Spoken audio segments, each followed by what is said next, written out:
Yeah. Tell us honestly, have you ever tried one of the women's wear collection before? I can imagine maybe you're like squeezing into a tank top or a sports bra. The short answer is yes. Step into any gym and you're guaranteed to spot fitness enthusiasts rocking Kydra, the homegrown athleisure brand born from a school project turned renowned brand. Join me as I chat with co-founder Jimmy and delve into the inspiring story behind Kydra. Kydra first started as a school project. Basically, we were at our local Starbucks and uni. There was this pamphlet on the table that said Idea Fest, basically our school business competition. So we just took it up and decided we just enter it because if we won it, we get £1,000. So you must as well just try. So that's how we started. And why did you choose a retail business instead of some like sexy cool tech idea and be the next Elon Musk? My co-founder and I think we aren't very good at coding. We're not very techie kind of guys. And at that point of time, Kickstarter was all the rave. So it's true. Yeah, it was a good time for us to join into this whole consumer business. Yeah, I think the first time I saw you in person was when you came down to give some entrepreneurship talk in my hall school. Yes. And we met through a friend of mine who we did a pitch competition. So it's kind of like a similar idea when you're in uni. That's when like you have nothing to lose and you just like try random ideas, right? Eventually, of course, mine failed a few years later, and yours is going so strong. So how big is Kydra right now? We have about 20 employees, all in all, including part-timers. It's quite a decent, still a SME, a very small business still. What has been like the highlight of building Kydra so far over the years? I think from the very beginning till now, the highlight has always just been when people buy our product, they tell us that they like it and they love it. But like, where do you get all these like Google reviews, it could be from reviews or it could be in the store. Store reviews, people after they buy and they buy a second one and tell us how they like our product. It could be, just through a friend of a friend, that kind of thing. Any way of communicating towards us. It's like very fulfilling in some It's fulfilling, sense. yes, very. Yeah, that's true though. I want to ask you more about yourself, and I think that's what people are very curious about. I think a lot of people know Kydra, but they may not know the people behind it. So how would your co-founders describe you? I think my co-founders might describe me as very easygoing. Yeah, I'm a pretty And how about easy your person. staff? I think the same thing. Are you sure? I asked them directly, would the answer be ask. different? It should be easygoing and I reply very fast. Wow, nice. Okay, yeah. So how did you come about to like choose and say, I'm the COO and you're the CEO, and why not the other way around? Like how does this come about between a team? The very initial bit, I think, because we start from uni, so it was very much like, you want to be, Okay, lah. you want to be CEO, I am the CEO. Then at the beginning, my partner Ding was the CEO all the way through, I think, till 2 months ago, and then it swapped over to my side. It's kind of like a handover. Oh really? And why is that? Now we realize that he's better at doing more process kind of stuff. So that's very operational. Yeah, correct. So we figured along the way through 5-6 years that actually that's what we prefer doing, and we were already doing those tasks already. Because you pretty much do everything, right, in a business as a team leader. Correct. We're already kind of doing that already. So we just decided like, we just change title for the sake of it. I see. Yeah. But has anything been new or like No, it's the same really because BAU? yeah, we've been doing these roles for the past few years already. It's just title to us, at least between my partners and I, the titles have always just been placeholders. Right. Because it can be anything, like, to be honest. Yeah, you're just leading a team together, right? Yeah, correct. I see. And for yourself, right? I mean, now that you're CEO, and honestly, you look fit for the brand. Very Thank you. fit, all that. Yes, give a pose. Okay, so like, what's your secret and like, what's your routine to like? Is it for yourself, or do you think there's a portion of you that you want to carry the brand really well as well? I mean, we try our best to portray ourselves in the best way that a brand should feel like, I guess. So we go to the gym as many times as we can per week. How many times that? I think last year I was quite crazy. Last year I went 6 times a week. That's crazy. Yeah. Now, not so much because I started picking up more sports again. I see. Yeah, and when you do sports, you can't really gym as much because body fatigue, right? And you'd be very, very tired. Very 6 tired. times a week is crazy. Back then, but I only did gym. I didn't do anything else. Oh, but I think sports is more tiring. Like that's for me. Like I don't know, very fun. I think very, they're endurance. both different now. True. Both different. That's true. So what is the favorite sport that you are playing right now? Now I'm playing a lot more golf. I'm torn between tennis and golf. But have you thought about going into like say golf wear, for example? We Very have. high value market, different color shirts. We have. I think it's all part and parcel of how we want to grow the brand. Right now, most of our clientele is still very much centered around studio gyms. Right. Right. So I mean, at we do want to move into more lifestyle clothing. So you might see that maybe in about a year. And what do you think about like the retail landscape? Do you think people are moving fast, like adapting to say more people going to like studio gyms right now, studio classes right now, instead of sports? Like how fast do you think the market is evolving to adapt like the customers' needs, and how is Kydra like staying ahead of that? Honestly, I feel like the entire market is kind of slow in a sense. It's always like once golf is picking up, for example, like now there's a lot of companies doing golf wear, or now they're doing tennis wear. Yeah. But golf and tennis has been really building up for the past few years already. So they're kind of late-ish to the game in a sense. Well, it's not our focus to enter it immediately because we are not really say a sportswear company. We're more for the athleisure in a sense, right? So we haven't really entered sports yet. We feel that the moment we enter it, we have to commit.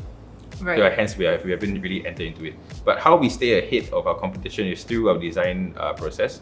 We have a bit more design empathy when it comes to product creation. We try to hit more pain points rather than just create for the sake of creating. But I can imagine like for a guy like both you and Ding, you guys are male founders, and you would be able to empathize with the customers a lot because you would be able to wear the sample pieces and feel it yourself. Look yourself in the mirror and like understand what are some of the pain points and the problems. But without like a female co-founder, do you think it was very problematic to come up with all these solutions from a female point of view? Thankfully, we have female partners like wives or girlfriends, for example, and they chime in a lot. Right? They chime in a lot, and we also. So they will test your products. They test our products, but our colleagues here also all try our stuff. We have a lot of female colleagues here who are actually very active. They do a lot more fitness activities than we do, unfortunately. But yeah, they are much. Is that what you look out for in a team? Like you think like that wasn't doing an interview? I mean, it's not our criteria, but it's a plus point. Yeah, true. Right. And I guess like-minded people just attract. Like it's a bit of a law of attraction thing, right? If not, why else would they apply and want to work for an athleisure brand at the same time? Basically. So what have been like the most ruthless comments that your partner or your fiance has told you before? Not really a ruthless comment. It's more like they want certain things. I see. Right? Like then if they want certain things and they tell us about it, we will then go and dive into it and see whether or not it actually makes sense. What's that one product that came from a comment from one of your partners into a product? For example, let's say our sports bras. Yes. Right. So our sports bras, the complaint was bra inserts will flip in the wash. It's true, yeah. They will peel in the wash also. It's true, right? yes. So we make sure that we produce bra inserts that don't do either of that. Oh, really? Yeah. So that's why our bra inserts actually sell quite well on its own. Okay. So this is one of the Cute sports colour. bras I have. Thank you. It's a very It's a summery colour. yuzu kind of thing. So basically, if you feel the bra insert, first and foremost is removable. So in the case whereby you want to change it or you prefer without bra inserts, so you can also have it that way. I see. So it's a little bit thicker. I see. You can see that the seams at the side, it doesn't really allow peeling. Yeah, what happens for me is the layer comes off and it gets very annoying, and then it happens in the wash all the time because most people just like laundry wash it, right? Correct. So this one you can technically just throw inside the whole thing as its own. It doesn't come out. It doesn't peel. It doesn't flip. I see. Yeah, so you can tell it keeps its shape quite well. So the moment you wear it, it pops back. Ah, okay. Because usually it's a smaller triangle one that is very, very flimsy. Yeah. Then the top part will fall over. Yes. And small things get quite ugly. So yeah, so we made it such that it fits. Well, it's like the smallest details that like, I mean, before this, right, I wouldn't have thought about, if you asked me like, oh, give me 5 pinpoints of gym wear, I would have never thought about it. But now that you say it's like exactly it's something that I go through every day as well. This was from Ding, basically. Like he used to wash his wife's sports bras. And after they come from the wash, the bands will be flipped. Normally they're tied down by the seam. Yes. But the rest of it is not tied down. I see. Right? So we just sewed it out.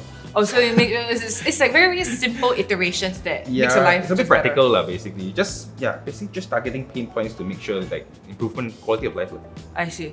But like I think a lot of times all these feedback don't just come from your partners or your team, but it comes from the customers. And now you already have a retail store at Takashimaya. Yeah.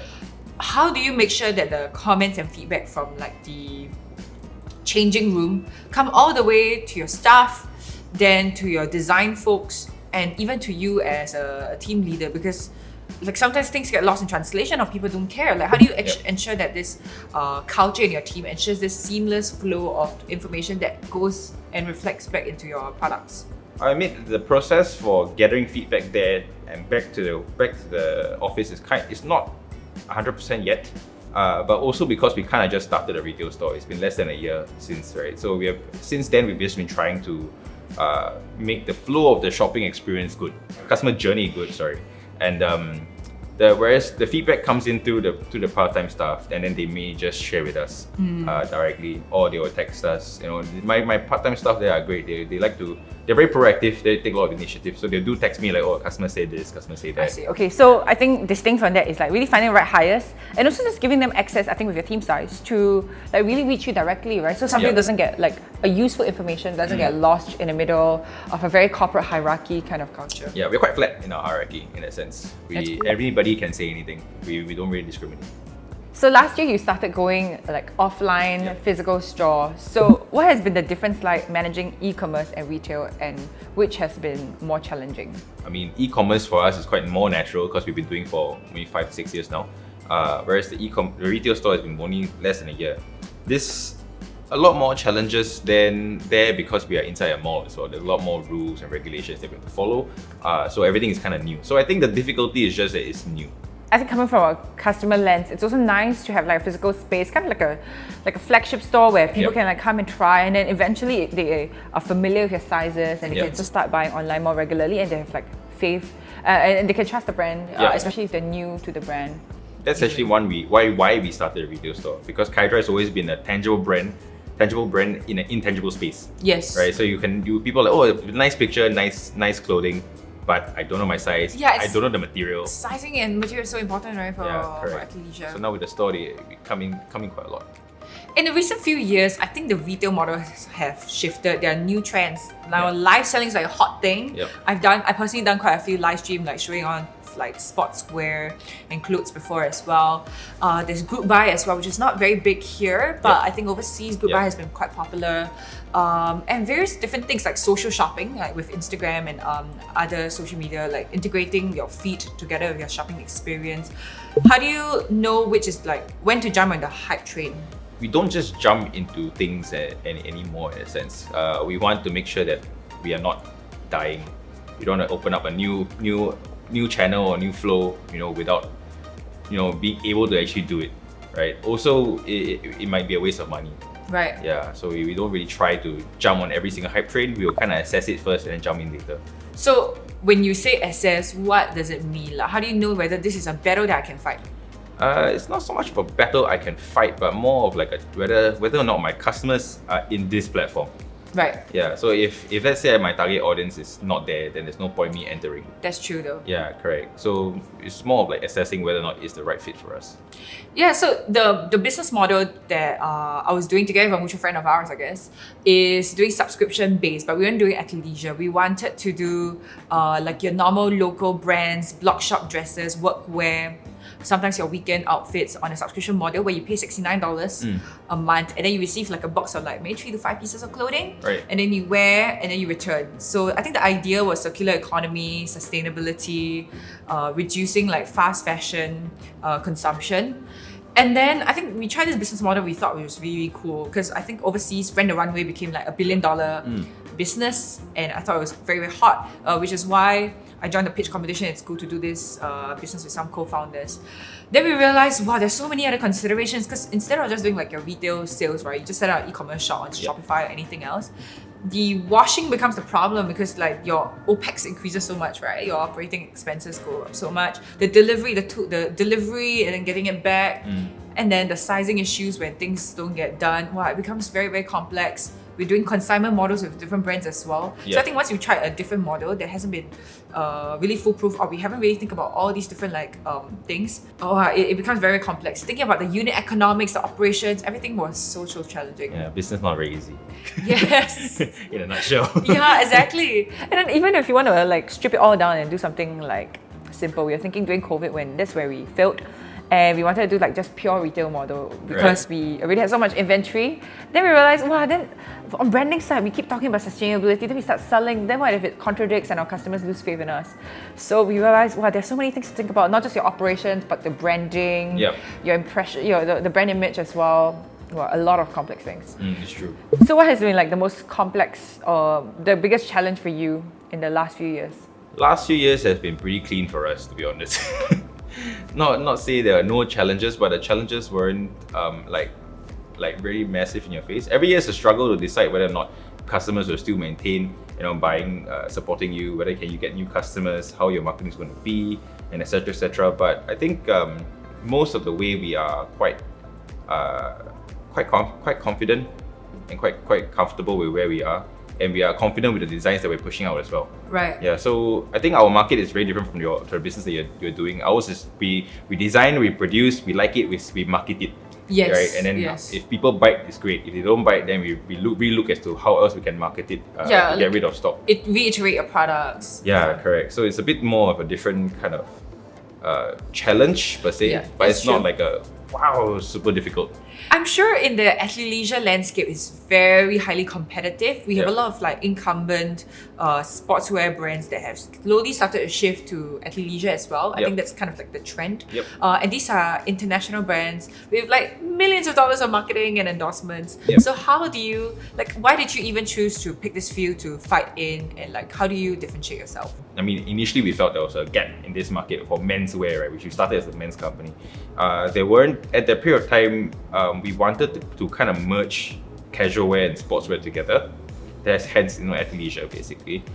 So all our products are circulating around that. We didn't consider, say, the major brands to be competitors at the point of time because they weren't even doing those items. We were like in our own little niche. Right. They were, I think back then, many years ago when you guys first started, it was either like sportswear, performance wear, or either that or like your dresses, your streetwear and stuff. There wasn't like really in between. I think the athleisure thing picked up, I guess, really in the last few years when you guys have already entered the market. Yeah, correct. So we're not really, it's not that we are unaware or afraid of competition, right? We recognize it, it's part of it, but it also kind of drives us a little bit to produce better products, or at least more versatile kind of pieces. But I still stand from the beginning when we mentioned that all our products come from a very strong empathy kind of standpoint, or like consumer use kind of thing. So we believe in our products that they'll do well, that people who wear our products, they like it and they come back.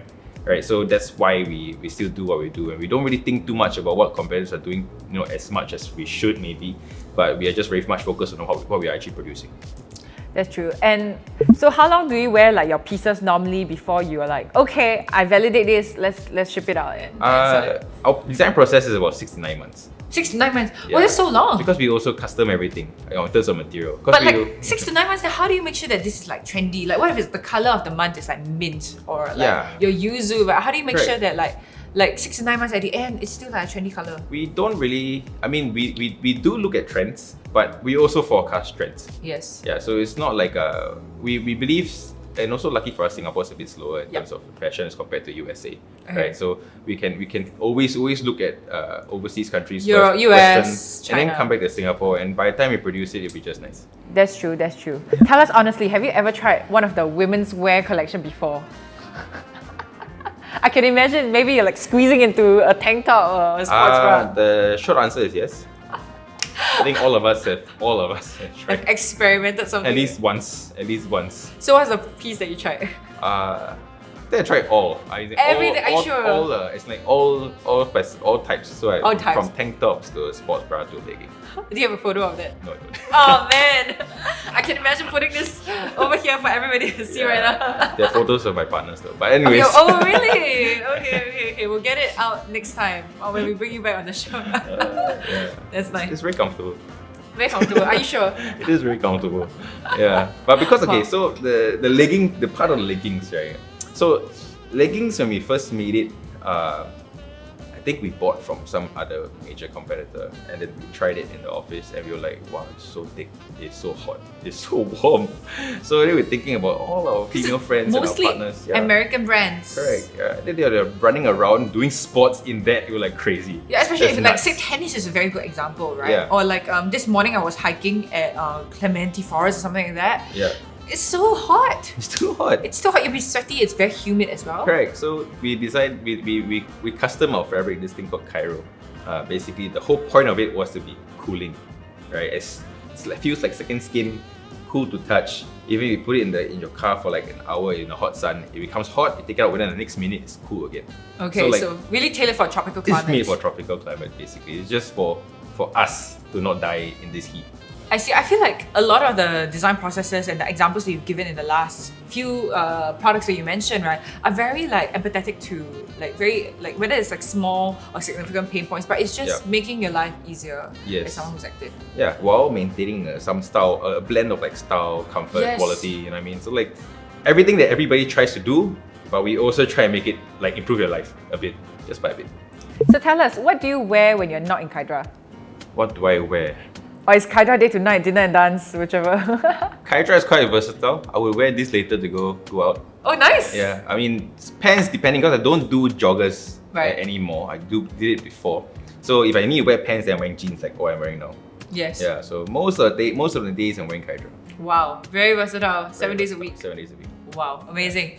I saw like so many racks over there. Yep. Are these like samples or things that are already like sold? Some are samples of old products that are already being sold already or sold before. So it's kind of like some stuff that we have. Nice. I really want to go over there and like check out some alpha and see what's gonna be on your site very soon. Shall we go and see? Sure, let's take a look. So if you look at our changing rooms in our retail store, they are very, very bright. It sort of looks like a bar. Like a bar, I think, like a what's it called? Ballet bar, yes. Not bar, it's a bar, right? Yeah, because most of the time you go to bar class, you take photos. And yeah, correct. So it's very bright, well lit, and then the clothes basically have, you know, either slight push up kind of thing, or it accentuates certain parts of the body, and then it just makes you look good. So you just stand there and look very good, and feel very happy yourself. I need to ask you one thing, because like all these design things can be quite counterintuitive if you're from like a business background or like just non-design or art school people, right? Like how do you even know all these things? Like okay, like how do you accentuate that? Because sometimes like you see something is wrong and someone can look better, or like this clothes can look better, but like, you know, to like kind of pinpoint and say, okay, like example the shirt, right? Like, how does it come about? I think from personal experience is one. Also from our designers, basically we have a design team as well. So we will tell them that actually I want to feel a certain way. Then they'll think about, okay, maybe you need cut here, cut there. Then when they give us samples, we look at ourselves and then we have a very clear visual of whether or not it works or don't work. Yeah, so there's a lot of trial and error, which is why we take so long to produce our products. That's true, that's true. We want to make sure that it's like right. We just want certain things. We have like a vision of like, actually I want where, can sports shorts be like normal shorts, for example, that kind of thought. Then we'll dive in and we went to like a lot of textile fairs to try and feel material. Textile fairs? Yeah. Wow. We're back when we were based in UK. So London had a lot of like textile fairs. Oh, that's true. Yeah, so we just quite go in and try and feel, touch feel, try and find certain things, ask them questions. And then slowly we found that at the period of time also there weren't anybody making it. But how about like now? Do you even still go down to the warehouse, or you're like, I really know this business for so long? Warehouse wise, I'm at the warehouse maybe once or twice a week. Or like the suppliers? Or suppliers once. Okay, so in our suppliers are overseas, so we usually only pop down once a year. I see. Yeah, once a year. New material. Say hello, you know. Oh yeah. You know. Build good relationships with them. Ask them, do you have this? Then they'll start pulling like similar types of products of material that they already have. We go to these manufacturers, these suppliers, right?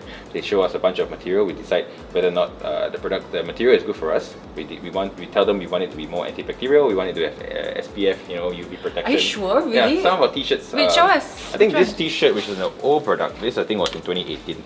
This t-shirt had SPF 30 if I'm not mistaken. Oh wow. Yeah, so it wait, was why do you need SPF 30? Like because I play tennis.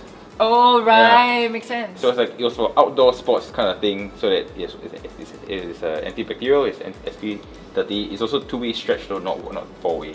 Yeah, because if it's four-way stretch and the bottom will start pulling also, then it's not very comfortable. You just want to go sideways. I see. And not pull down. You play tennis a lot, and you even coach tennis, right? Have you thought of doing like tennis wear as like a whole collection by itself? We thought about it, but we decided against it at the moment because we're not, as I mentioned earlier, we're not really sports centric per se. And if you go there, we really have to dive very deep into performance wear, but that's not us. We are more about the everyday urban athlete kind of style. That's true. Like we don't need like high performance items, but you need products that kind of get the job done.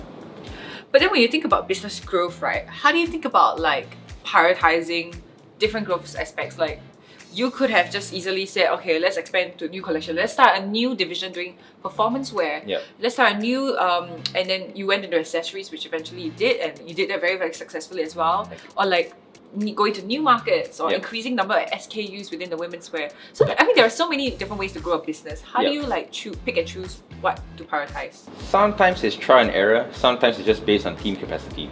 right? So if my design team is not big enough to do like a performance wear site yet Yep. and it's untested, maybe I will just focus more on creating more SKUs. Yeah, so it's just depending on where your business is at the point of time, and then we decide based on that. I see. And will you think about like say starting and like acquiring a new company or even like building a new team just to like pursue like a new market or a new division altogether? It's not something that's completely off the table, but again, we're just taking these strides. Right now, we just do what we do best, and then we just kind of focus on that first and see what kind of opportunity arises from that. Perfect. Yeah. Show us around like what is happening around here. I see a lot of different things. You have like caps that you are releasing soon, shorts, a lot of different things. Yeah. I'm also looking out for things that I need to get for a birthday gift. So what's going on around here? This is basically our sample rack. Okay. What are samples actually for those of them who may not know retail? So these are actually prototypes basically. So they are items where our first few items of each collection, where we're trying to feel the fit of it, the cut of it, and maybe sample some colors. Like these, you see, like obviously we didn't do an orange bra, and we didn't do a purple inside. But Wait, it's so something is that this we want to try. supposed to be like reversible? No, intentional? it's not so reversible. We just want to try different colors, how it looks like on the product first before we decide whether we want to do it or not. So this is cute. Yeah, we didn't do it like in the end. Okay, I wouldn't buy it. we didn't do it in the end. But this also- is so cute. Yeah. This I would buy. I think this was sold already. Oh, this sold? Yeah, correct. Nice. This I'll buy 100%. Yeah. So like it's more of again sampling. Sometimes we just want a few fabric, and sometimes fabric they only have I see. certain colors anyways. I see. Yeah. Wow, this is so fun. And where does the magic happen, you think? Like, does it happen over here or in your warehouse or in the stores or like in your brain? This mainly comes from my designer's brains first and foremost. They will create something interesting.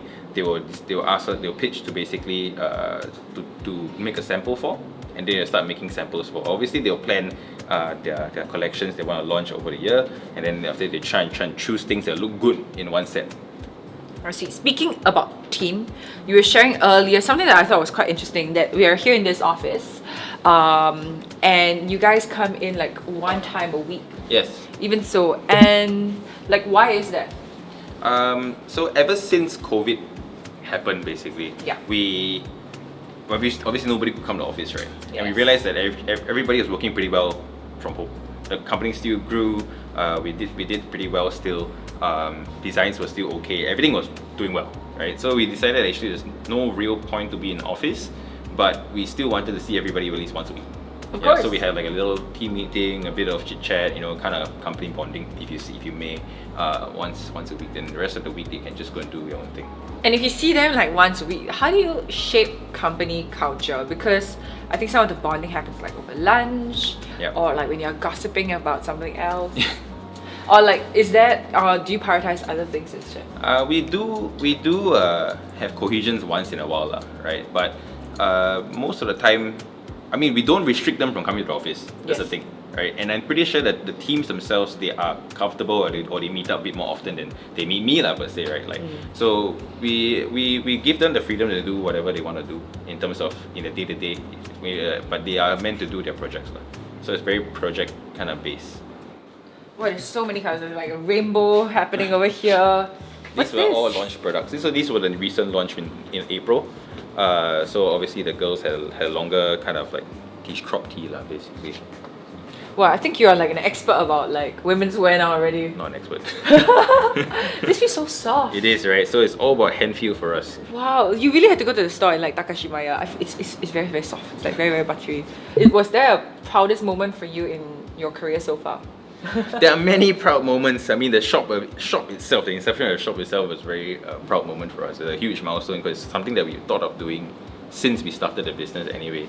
Yes. So once we had the shop, it was great. I mean, the feel was great. Yeah, and it's very cool that you can like actually see who are actually buying like in person. Yeah, correct. You gotta interact with customers directly because online you can see visitors in the shop. That's true. Or over Shopify. It's not just like Google visits and like site traffic yeah, numbers. correct. Now right? it's like you go inside, you can see people walk in, then they Yeah. try, and then after they buy. So do you actually go down to the stores? Yeah, I'm there usually every week, at least once or twice. Oh wow! Yeah. And like you get I to know cashier. people. I cashier, talk to customers, and everything. Really? And what do you ask them normally? I don't normally ask them too many questions, but I do my best to like direct them to what I feel that they are looking for. Oh wow! Going Yeah. down to the stores yourself, that's crazy. insane. So, I mean, I feel like you're quite a hands-on person operationally, right? You're a CEO, but you do everything from like, I mean, being part of the show and like being part of the design process, everything operations, stores, getting to know customers as well. Yep. How do you describe your leadership style? I am very for work-life balance. Right. So What does that mean? So basically, like if you have a birthday to attend, you will definitely make for the birthday, even if it's in the afternoon, for example. Like I don't have like a very strict way of managing whereby you must be here, you 10 must to 6, yeah, not you leaving. must be. I mean, obviously during working hours, if I need something from you, Yes. I would expect you to reply me lah. Oh, If of you need to work, course. like, I mean, while we're working, right? Of course. But like if you need to do something, anything last minute, as long as it doesn't affect your work, we're easy for it. So you've been building Kydra for how many years already? About six. Okay, if we count university, maybe more, maybe 7. 7 years. Wow, that's a long time. And 2015 was when we started working on the business competition. Right. Yeah, then we Indiegogo was 2016 about August, and then the company actually fully started in Singapore about July 2017 when we came back. And how have you grown over this 6-7 years as a leader? I'm not so sure as a leader so much, but as a person, I'm a lot more open-minded, I suppose. Less ego, less pride, as you know. A lot of people, all the quarrels, less quarrels, a bit more like objective looking as compared to getting emotion in the way. Those were very hard lessons at the very beginning. You know, as coming in fresh, as fresh grads, you know, don't know anything, right? It's like everything can do. Yes. You know, it's my way or the highway kind of thing. And I guess our partners all had the same kind of mindset at the beginning. But over time, we realized that we can't do that, and then we kind of just mellowed down. Yeah, and I think because you guys are also like university friends, right, and Yeah. housemates, and was it like a challenge to be like, well, am I gonna lose this friendship if this business doesn't work out, or if we fight at the workplace and we have disagreements about, example, like the retail business? Yeah. How do you like manage that, or like take the risk of potentially hurting this friendship? Between at least myself, Ding, and Matt, the three of us, we are very clear on the fact that business is business, friends is friends, right? So we draw the line extremely clearly.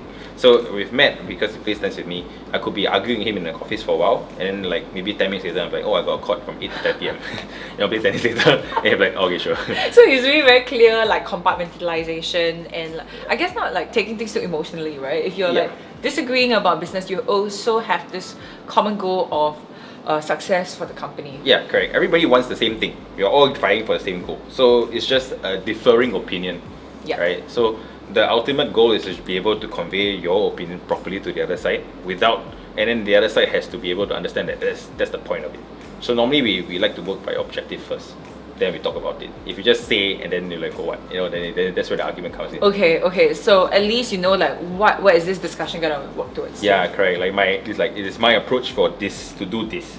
I tell you one funny story that I never really tell a lot of people. I think many years ago, I went to Bali on vacation for the very first time. In the last few days of Bali, I think somehow I started seeing rattan bags everywhere. Okay. And I know that it was slowly picking up trend in Singapore, like this round rattan bag. Oh, yeah, I know that. You've seen, right? Yeah. Yes. So then me and my ex-boyfriend at that time, we decided to, decided to meet some suppliers on our last 2 days of our holiday. We actually made it to like a quick, let's meet some suppliers and warehouse and see whether we can bring it in. So we started selling it on Carousel. I think we even had like a name for it, and we had like bank accounts. So it became like a proper business and it was doing pretty well. Some challenges was like rattan is very fragile. When it ships over, I think about 2 out of 25 pieces will break, which is very sad because it's a very solid product. And then I think over 1 month we keep arguing about business until we broke up. It's a mix of Bali curse and I guess just not being able to manage like business and relationship very rationally and like just compartmentalizing it. So I really admire people who start off as friends first or like couples and coming together as co-founders of a business. No matter how small or big the business is, I'm sure there are points of like disagreements. I think starting as a couple will be harder than friends. At least friends I get to take time off from them. Oh, that's true though. You don't have to like go back together and Yeah. like that. You have space. Correct. Yeah. So maybe it's better to be friends than couple. Yes. Thanks so much for this awesome conversation. I had such a good time talking to you. And I think there were a lot of valuable insights that came out of it also, whether it's someone, trying to start something fresh or already running a business. What is the one last thing you say to someone who wants to think about starting a retail business but they have never done this before? I mean, it's good to have resilience, right? Because you're always gonna fail. I think Kydra has like a lot of like failures in the sense of like bad products or bad decisions, for example. But the key thing is to learn from the mistake and just treat it as a learning lesson and just move on. Yeah. Okay, before we say bye to everybody, tell us where should people find Kydra? You should find Kydra at Ngee Ann City, B212. Awesome, I can't wait to swing by. And if you enjoyed today's episode, don't forget to give us a like, hit subscribe, and leave us a comment on what you want to see next. And I'll see you next time. Bye! Bye-bye.